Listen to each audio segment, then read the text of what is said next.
back. Yes. So when did you kind of get into I was watching Sam and Nico's stuff on back in the day, the LMDB forums. I remember those. And then Brad and I met at USC. We were on the same floor freshman year, and that was it. And the funny thing was, I had taken. Everyone was showing like their student films that they had done in high school. I'm just showing them off. And I had done a car explosion in one of mine that took an explosion element that Brandon had shot in his backyard, and I basically stole it from him and put it in my movie. And he saw it and he was like, "This looks familiar." Well, you got it off of LMD. I did. I actually off the forums. I did, yeah. And he was like, "This looks familiar." And he's like, "Let me show you something." And he showed me the source. I'm like, "Holy crap! You're the guy that made this source file that I'm using." Yeah, exactly. It happened to be one where this rarely happened. Well, it was the only time this actually ever happened. Was when setting it off, we had a problem with the explosives not actually igniting the gasoline, which was on top of it. And so we went to go do it. And the solution, and it seemed like a good idea at the time. We were going to pre-light the gasoline on top before setting off the charge beneath it. So it was actually, you could actually see and we shot it at night, so we'd be able to composite it. And so you could see my silhouette flying backwards from it. Well, and it was half the force of the explosion, half every muscle in my body just shooting, backwards like a cat when it gets scared. And I was just flying backwards, so you could see me in Freddie's video just a little bit flying backwards. Yeah. Sam and Nico and I, we throughout like senior year of high school, we were doing a lot of explosion tests and making little things and planning projects and going on and doing little filmmaking stuff. And so going to USC, basically, Freddie and I immediately identified each other as people that were of similar tastes, and so kind of continued making stuff with Freddie at USC. After college, Sam and Nico got the opportunity to make Infected up in Canada, and so they needed a hand. They were looking for anybody because there was like absolutely no crew for that. So I basically went up from LA, joined them up there for filming. From that point on, we came back down to do post-hunt, and that's when Freddie joined us, and all four of us started working together. And then after a couple of years doing that, then Freddie and I, we were really interested in YouTube from college, so we split off to go do YouTube. And then Sam and Nico followed a year later or so, after seeing how much more fun YouTube is than freelance VFX gigs. Yes, it is. We're like, oh my gosh, you guys have to do this. This is way better than freelance stuff.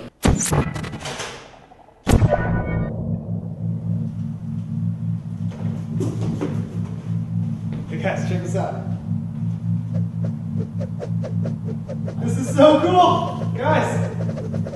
Well, we watched a lot of videos in college, so we kind of had an idea of like, you know what, if we do something like this, I bet you people might like it. There's no way for sure to know exactly how many people there were out there, but we're banking on nerdy guys who liked action movies, like us, basically, guys like us on the internet, which certainly there must be, so.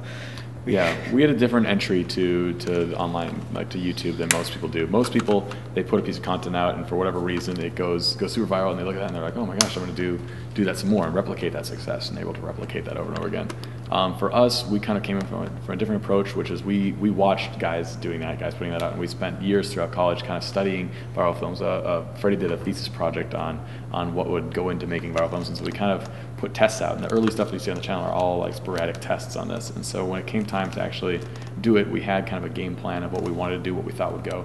Of course, you don't know for sure what's going to happen, but it was as far as we could tell without actually getting heavy into doing it. It was a route that we thought would be something that would result into something. Yeah, there was like here and there back in the day. You had like sort of old school guys like Smosh and stuff doing things. Mega 64 guys doing that. So it wasn't like totally new. But luckily, we had done a lot of this sort of freelance visual effects stuff, so we could bring that experience to bear on what we were doing. Yeah, one of the keys to doing stuff on a continual basis, to come up with an idea every week and do it, is having the VFX background has been so essential to that, because that allows us to execute so many more ideas. If we were limited to a very small toolkit of different things we could do, then it'd be very hard to keep coming with the ideas, whereas with VFX, it really opens up what we can do on a timely manner.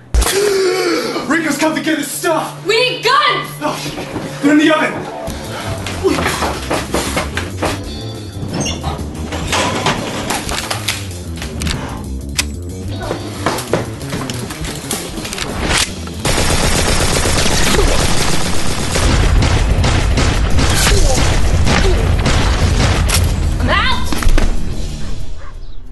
That was awesome! The first couple weeks we started, we actually were doing something ridiculous, like 2 videos every like 3 days or something. We did a ridiculous amount of videos those first couple of weeks. When we started and we put the first one, we finally, because it was kind of pent up, we've been wanting to do it for so long, and we kept going like, we kept being busy with other things, and we're like, you know what, if we don't do it now, there's never going to be a better opportunity to do it, and it just keeps getting harder and harder, and he kept saying like, oh, we should have started 2 years ago when we started talking about it, and then we're like, we finally did it, and then we put the first thing out, and it worked. It was just like, we just kept going at it, because it was just like a long time building up. So we set a schedule for ourselves for 1 a week, because that's what people seeming to be around that range. A lot of people are saying 2 a week, so we felt, man, 1 a week, because we have to put a little more effort into it, and that sort of worked out. You know, it's been a lot of all-nighters trying to keep that up.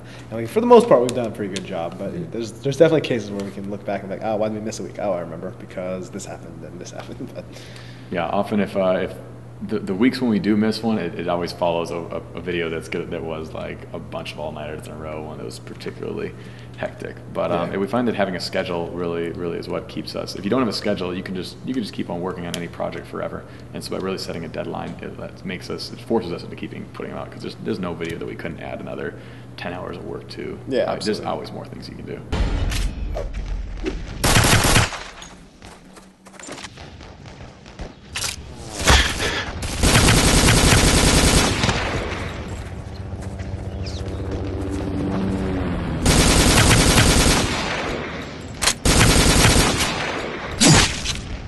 yeah, I remember back in the day, the big question was, where do you host your stuff? I remember I had some web space on USC's servers, so I put up some videos there. But it was always like, where do you host your stuff? You know, there's no place to put it. And then YouTube came along, and that was sort of the beginning of, we'll just throw it up on YouTube. There you go. Yeah, it's funny, because it was the reality of doing online video was you had to figure out a hosting solution. It's only overnight. I remember Freddie heard about YouTube first. He came running to my room over first. I was like, have you seen this site? You don't have to pay for hosting. And we're like, how is this even possible? They must be losing so much money. They were losing a lot of money. It turns out it was. Yeah.